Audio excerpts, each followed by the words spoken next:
1 сентябр асосгузори сулҳу ваҳдати миллӣ пешвои миллат президенти ҷумҳурии Тоҷикистон муҳтарам Эмомалӣ Раҳмон ва президенти Федератсияи Русия муҳтарам Владимир Путин ба таври маҷозӣ дар маросими ифтитоҳи 5 мактаби миёнаи русӣ дар ҷумҳурии Тоҷикистон иштирок ва суханронӣ карданд.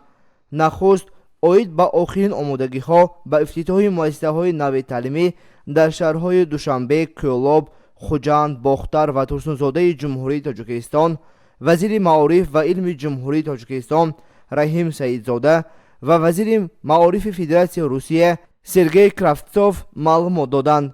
Бояд гуфт ки чун дигар минтақаҳои ҷумҳурии Тоҷикистон дар маркази вилояти Соғд шаҳри Хуҷанд низ муассисаи русӣ ифтитоҳ гардид ва дар рӯзи кушодашавии он раиси вилояти Соғд Раҷаббой Аҳмадзода ва сардори консулгурии Федератсияи Русия дар шаҳри Хуҷанд Андрей Валамов иштирок намуданд.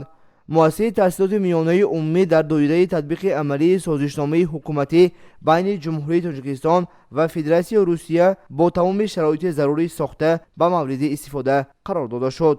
бино аз 3 ошхона ва таххона иборат буда толори варзишии замонавӣ, ошхона барои 600 ҷойнишаст ва маҷлисгоҳ барои зиёда аз 700 ҷойнишастро дар бар мегирад. Дар мактаб дар як бас 1224 нафар ва дар ду бас 2448 нафар ба таълиму тарбия фаро гирифта мешаванд. В августе, в конце, в 20-х числах. В принципе, с первого дня мы уже приступили к работе, чуть-чуть поучаствовала в помощи в отборе учащихся в эту школу, да, и потом, соответственно, уже рабочий процесс не останавливался. И вот с 24-го мы до сегодняшнего дня плотненько так подготовились к приему новых учеников в замечательной школе. Спасибо главам наших государств Таджикистана и России, что для нас, для, во-первых, учеников, во-вторых, преподавателей сделали такую, как бы, современную школу. Да. Здесь у нас в школе все условия есть, в смысле кабинеты, классы оборудованы очень хорошо. Для нормальной учебы все условия. Ученики первых и 4-х классов обеспечиваются питанием, хорошие столовые, площадки, там 4 площадки, заниматься спортом.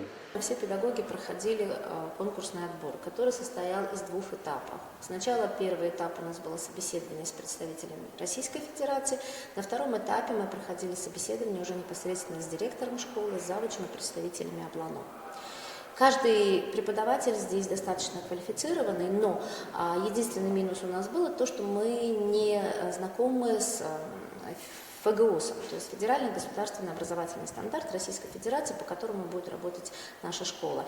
И для того, чтобы мы в полной мере ознакомились с этим государственным стандартом Российской Федерации, для нас провели курсы повышения квалификации, то есть начальная школа проходила курсы повышения квалификации по ФГОСу здесь, в Худжанде, прямо в школе, а учителя старших классов будут проходить эти же курсы в Душанбе.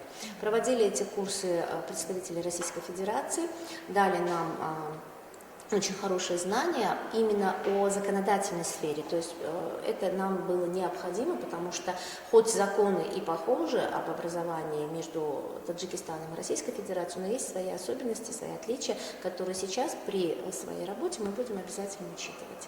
корҳои омодагии бунёди муассисаи таълимии миёнаи умумии Русия дар шаҳри Хуҷанд аз моҳи июли соли 2021 сар шуда, моҳи август сохтмони муассиса оғоз гардида буд. моҳи феврали соли равон таҳкурсии он пурра омода шуд.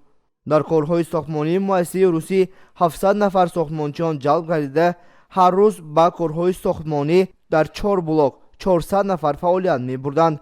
масоҳати муассисаи таълимӣ 2.5 гектар заминро ташкил медиҳад ва дар он 4 бинои алоҳидаи таълимӣ, 2 ҳавзи шиноварӣ, варзишгоҳ, ошхона ва маҷлисгоҳ иборат аст.